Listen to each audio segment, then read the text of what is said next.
Hello students, कैसे हैं आप सब लोग।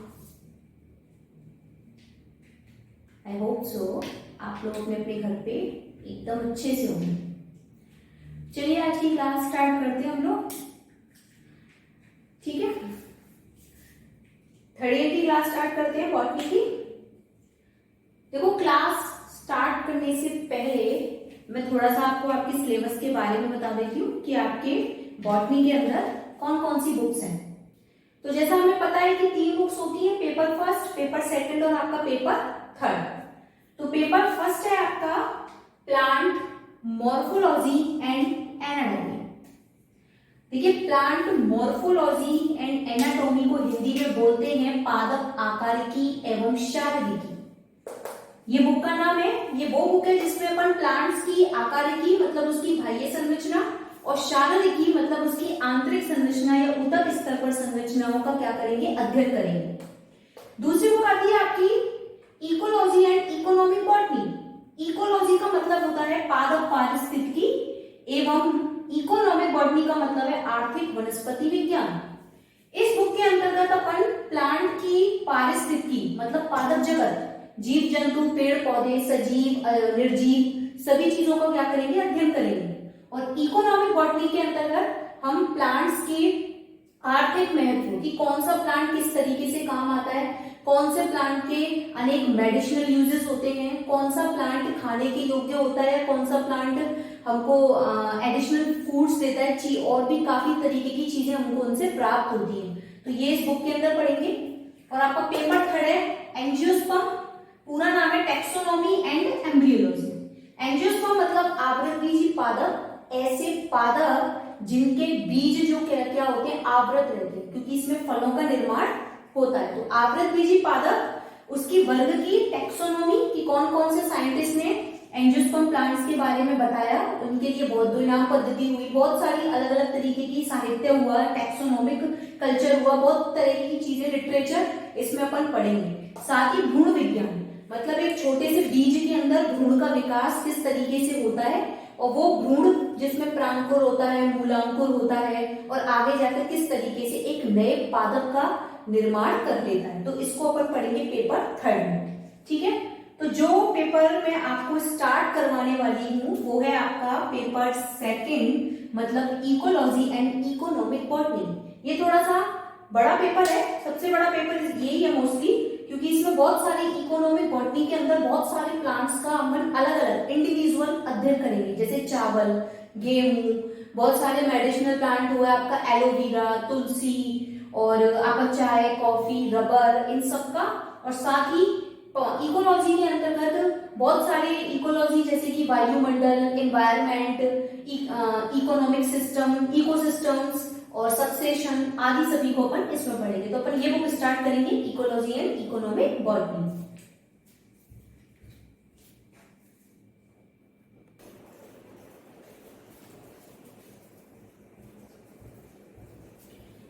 चलिए आपका paper second plant ecology and economic botany start करते हैं। तो स्टार्टिंग से सबसे पहले वर्ड आता है आपका इकोलॉजी। इकोलॉजी को हिंदी में बोलते हैं पारिस्थितिकी। क्या होता है इकोलॉजी?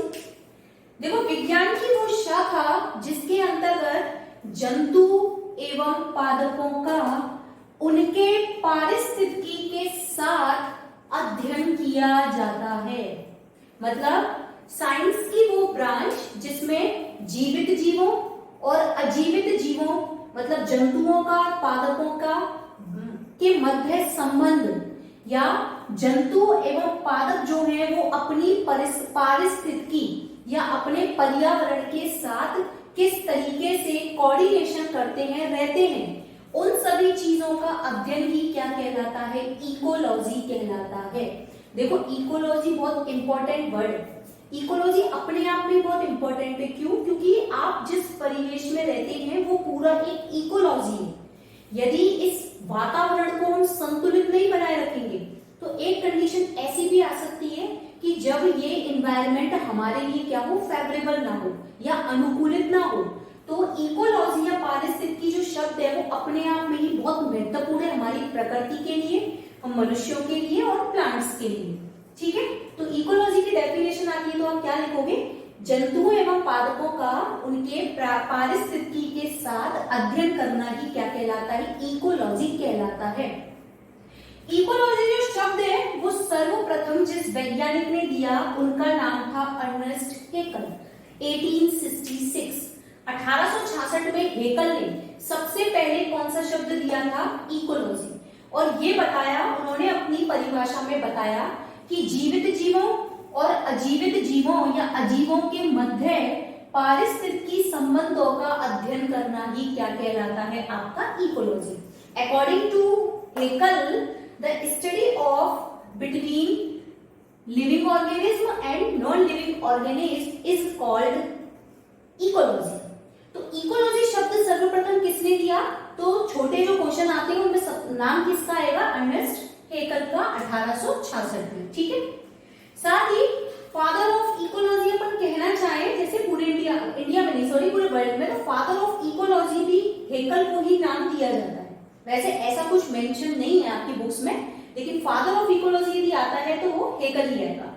उसके बाद आता है कि इकोलॉजी शब्द जो है वो एक शब्द आता है आइकोलॉजी। आइकोलॉजी शब्द से बना है क्या, इकोलॉजी। अब आइकोलॉजी देखो दो वर्डों से मिलकर बना है, आइकोस और एक आता है आपका लोगोस। ये है आपका आइकोस, आइकोस, और एक होता है आपका लोगोस। आइकोस का मतलब होता है आवास, हैबिटेट, और लोगोस का मतलब क्या होता है, अध्ययन। तो इकोलॉजी की एक और डेफिनेशन बन गई, आवास का अध्ययन करना ही क्या कहलाता है, इकोलॉजी। और इकोलॉजी किस शब्द से उत्पन्न हुआ है, आइकोलॉजी। ठीक है, तो ये इंपॉर्टेंट है। उसके बाद आता है father of the ecology in India, या पारिस्थितिकी के पिता, जनक।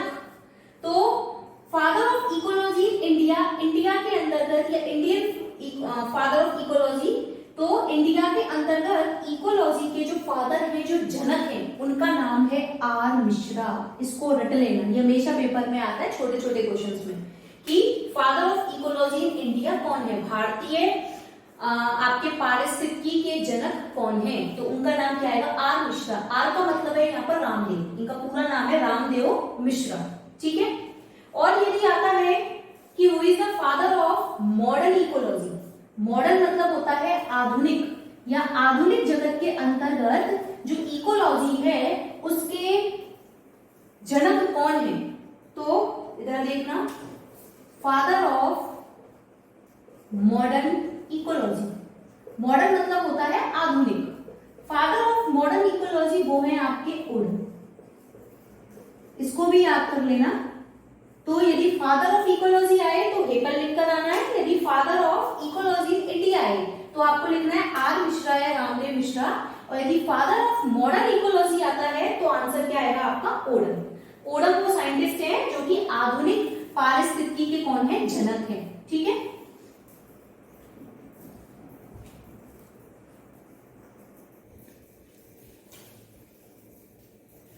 देखिए नेक्स्ट टॉपिक आपका आता है स्कोप ऑफ इकोलॉजी। मतलब इकोलॉजी या पारिस्थितिकी के क्या क्या कार्य क्षेत्र है, वो किन किन फील्डों में काम करता है। ठीक है, देखो नोट्स की चिंता करने की जरूरत नहीं है, आपको नोट्स मिल जाएंगे। यदि आप यहाँ से नोट्स बना सकते हैं तो बना लीजिए, कोई दिक्कत नहीं है, आपको प्रिंटेड नोट्स मिल जाएंगे, अवेलेबल हो जाएंगे। तो आप केवल अपना दिमाग समझने में लगाइए। तो इकोलॉजी के क्या क्या स्कोप है, देखिए सबसे पहले है मानव जाति के जीवित रहने का आधार। मानव जाति मतलब ह्यूमंस, हमारी पृथ्वी पर जितने भी मानव हैं या जीव जंतु हैं, उन सभी के जीवित रहने के लिए जो आधार प्रदान करता है, बेसिक प्रदान करता है, सबस्ट्रेटम प्रदान करता है, वो कौन होती है, आपकी इकोलॉजी। मैंने अभी आपको पहले ही बताया था कि इकोलॉजी नहीं है, पारिस्थितिकी संतुलित नहीं है, तो हम अपने एक संतुलित जीवन के बारे में कल्पना नहीं कर सकते, क्योंकि हमारे जीवन को आधार देने का काम ही कौन करती है, हमारी इकोलॉजी। ठीक है, तो मानव जाति के जीवित रहने का आधार कौन प्रदान करती है, इकोलॉजी। दूसरा आता है पारिस्थितिकी तंत्र की आत्मनिर्भरता को बनाए रखना। हमारा इकोसिस्टम या हमारा वातावरण, उसकी आत्मनिर्भरता। आत्मनिर्भरता का मतलब है कि उसके अंतर्गत पाए जाने वाले जितने भी जीव जंतु हैं वो आत्मनिर्भर हैं। आत्मनिर्भर जैसे प्लांट्स फोटोसिंथेसिस करते हैं, अपना भोजन खुद बनाते हैं।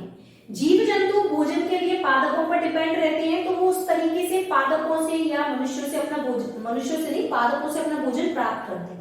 हम मनुष्यों भी जीव जंतुओं पर या पादपों पर भोजन के लिए क्या रहते हैं, डिपेंड रहते हैं। ठीक है, तो पारिस्थितिकी तंत्र के अंदर जितने भी घटक पाए जाते हैं वो अपने अपने लेवल के अनुसार अपनी अपनी आत्मनिर्भरता को क्या करते हैं, बना के रखते हैं। तो ये था पारिस्थितिकी तंत्र की आत्मनिर्भरता को बनाए रखना। तीसरा आता है प्राकृतिक संसाधनों का संरक्षण, जो सबसे इंपॉर्टेंट है। यदि हमारी पारिस्थितिकी प्राकृतिक संसाधनों को संरक्षित नहीं रखेगी तो हमारी आने वाली पीढ़ियां या हम लोग अपने आने वाली पीढ़ियों की कल्पना नहीं कर सकते। क्यों? क्योंकि हमें पता है कि हमारे पर्यावरण में प्राकृतिक जो संसाधन है वो एक सीमित मात्रा में है, लिमिटेड है।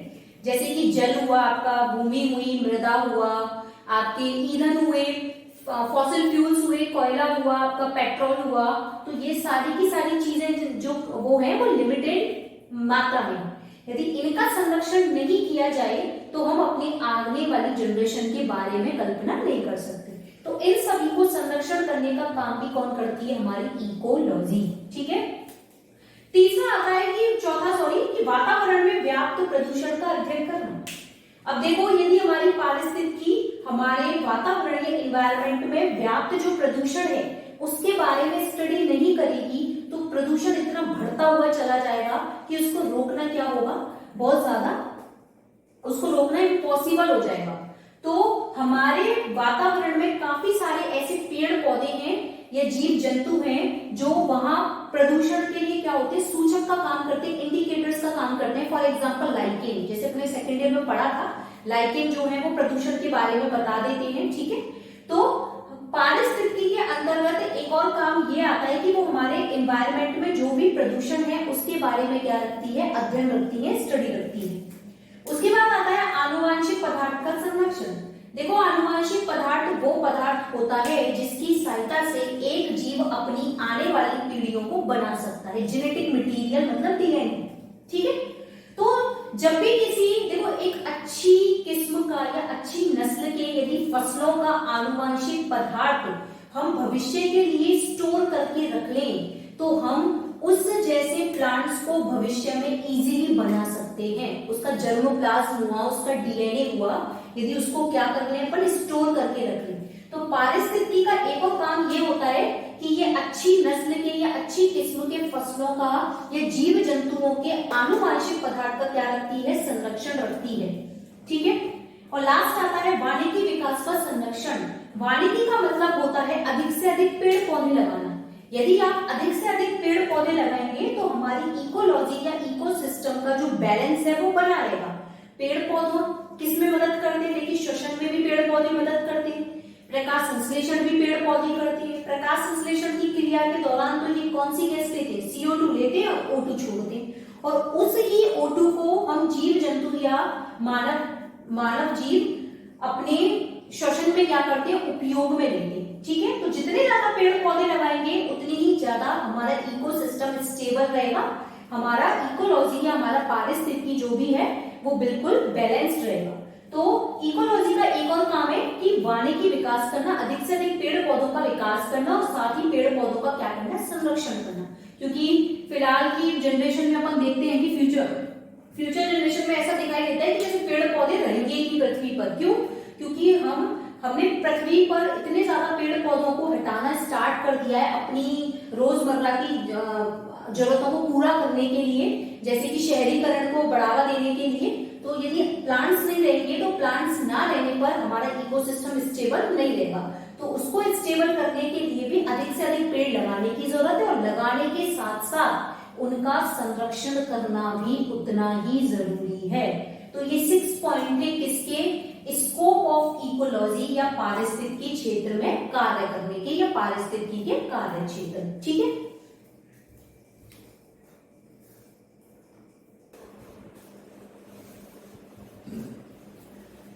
देखिए स्कोप ऑफ इकोलॉजी के बाद एक नया टॉपिक स्टार्ट करते हैं अपन, इकोलॉजिकल कंसेप्ट, पारिस्थितिकी अवधारणाएं। ठीक है, देखो पारिस्थितिकी जो अवधारणाएं हैं उनको दो भागों में बांटा गया है, जिसमें सबसे पहला आता है संरचनात्मक अवधारणाएं या स्ट्रक्चरल कंसेप्ट। मतलब हमारी पारिस्थितिकी या हमारी पृथ्वी की संरचना का अध्ययन किसके अंतर्गत किया जाएगा, स्ट्रक्चरल कंसेप्ट में, जिसमें सबसे पहला आता है आपका एनवायरनमेंट। हम छोटी क्लासों से पढ़ते आते हैं कि एनवायरनमेंट या वातावरण की परिभाषा क्या होती है। तो एनवायरनमेंट या वातावरण का मतलब है हमारे चारों तरफ पाए जाने वाले आवरण में या हमारे चारों ओर के आवरण में पाए जाने वाले जीवित एवं अजीवित जीवों का समूह क्या कहलाता है आपका, वातावरण। देखो नाम से पता चल रहा है वातावरण, ऐसा आवरण जिसमें जीवित और अजीवित दोनों जीव क्या होते हैं, शामिल होते हैं, उसको क्या बोलते हैं अपन, एनवायरनमेंट। दूसरा आता है इसमें ऑर्गेनिज्म। ऑर्गेनिज्म का मतलब क्या है, किसी विशेष स्थान पर पाए जाने वाले जीव अथवा जीवों का समूह। देखिए किसी विशिष्ट स्थान पर यदि कोई इंडिविजुअल या कोई जीव पाया जाता है, जैसे कि किसी स्थान पर कोई जानवर है, कोई शेर है, कोई चीता है, कोई भालू, तो उसको अपन एक क्या बोलेंगे, ऑर्गेनिज्म बोलेंगे। जैसे कि किसी एक मनुष्य की बात करें, जैसे कोई भी एक बच्चे का नाम ले दे तो वो एक पर्टिकुलर बच्चा क्या है, एक ऑर्गेनिज्म है, जिसको हिंदी में बोलते हैं व्यष्टि। नेक्स्ट आता है आपका पॉपुलेशन या समष्टि। अब देखो किसी विशेष स्थान एवं विशिष्ट समय पर पाए जाने वाले एक ही जाति के जीवों का समूह, ये इंपॉर्टेंट लाइन है। देखो जैसे कि किसी एक पर्टिकुलर स्थान पर यदि एक ही प्रकार के चीते दिखाई देने को मिलते हैं, टाइगर, और वो एक ग्रुप के रूप में उपस्थित होते हैं, सारे के सारे टाइगर हैं, मतलब एक ही जाति के हैं, एक किसी विशिष्ट समय या किसी विशिष्ट स्थान पर क्या है, वो समूह बनाकर रहते हैं, तो उस पूरे चीतों के एक समूह को हम क्या नाम दे देंगे, पॉपुलेशन या समष्टि। ठीक है, जैसे कि ह्यूमन पॉपुलेशन, ठीक है, आपकी ह्यूमन जिसमें मनुष्यों का समूह रहता है, मनुष्य एक पर्टिकुलर जाति है, तो किसी विशिष्ट स्थान पर एवं विशिष्ट समय पर पाए जाने वाले एक ही जाति के जीवों का समूह क्या कहलाता है आपका, पॉपुलेशन या समष्टि। और नेक्स्ट आता है आपका कम्युनिटी। कम्युनिटी मतलब समुदाय। देखो जब एक से अधिक समष्टियों का समूह बन जाए या एक से अधिक समष्टियां किसी विशिष्ट स्थान पर समूह बनाकर रहने लगे तो उसको अपन क्या बोलते हैं, कम्युनिटी। जैसे कि किसी स्थान पर ह्यूमन पॉपुलेशन और लाइन पॉपुलेशन मतलब शेरों का समूह या शेरों की समष्टि एक साथ रहने लग जाए, या कोई प्लांट पॉपुलेशन, कोई प्लांट्स की पॉपुलेशन और एक ह्यूमन की पॉपुलेशन किसी पर्टिकुलर प्लेस पर एक साथ जब रहने लगे तो उस पर्टिकुलर प्लेस को अपन क्या नाम देंगे, समुदाय या फिर कम्युनिटी। ठीक है, जैसे कि पॉन्ड जलाशय है, उसमें जीव जंतु भी रहते हैं, उसके अंदर पेड़ पौधे भी रहते हैं, तो प्लांट कम्युनिटी भी है और एनिमल कम्युनिटी भी है, सॉरी प्लांट पॉपुलेशन भी है वहां पर और एनिमल्स की पॉपुलेशन भी है, तो वो दोनों मिलकर वहां क्या बना लेंगी, एक पूरी कम्युनिटी। तो स्ट्रक्चर कंसेप्ट में एक था एनवायरनमेंट, ऑर्गेनिज्म, पॉपुलेशन और चौथा है आपका कम्युनिटी।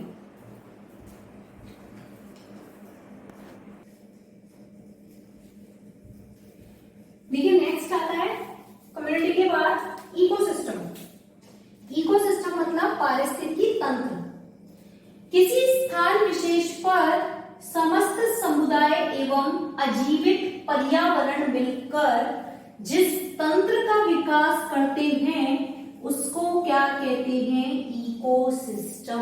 मतलब कोई स्थान विशेष है जहां पर सारी की सारी कम्युनिटी या समुदाय, लेकिन उस समुदाय के साथ साथ कौन भी उपस्थित होना चाहिए, वहां पर अजीवित वातावरण या हमारे पर्यावरण में पाए जाने वाले अजीवित घटक जैसे जल, मृदा, भूमि, ठीक है, पेड़ पौधे तो जीवित होते हैं, तो किसी स्थान विशेष पर समस्त समुदाय एवं अजीवित पर्यावरण मिलकर जिस तंत्र का विकास करते हैं उसे क्या कहते हैं, पारिस्थितिकी तंत्र।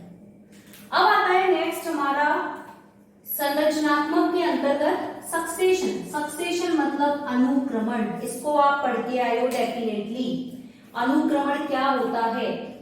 अनुक्रमण एक चैप्टर भी है आपके सिलेबस में, पूरा लेंथी चैप्टर है, उसको अपन डिटेल में पढ़ेंगे, लेकिन यहाँ एक छोटी सी परिभाषा मैं आपको समझा देती हूँ। अनुक्रमण मतलब देखो, मान लो कोई स्थान है, वहां पर कोई पादप जाति रहती है काफी दिनों से। अब पादप जाति किसी स्थान पर रहेगी तो ऑब्वियस सी बात है कि वो अपने पर्यावरण में क्या करेगी या अपने वातावरण में क्या करेगी, परिवर्तन करेगी।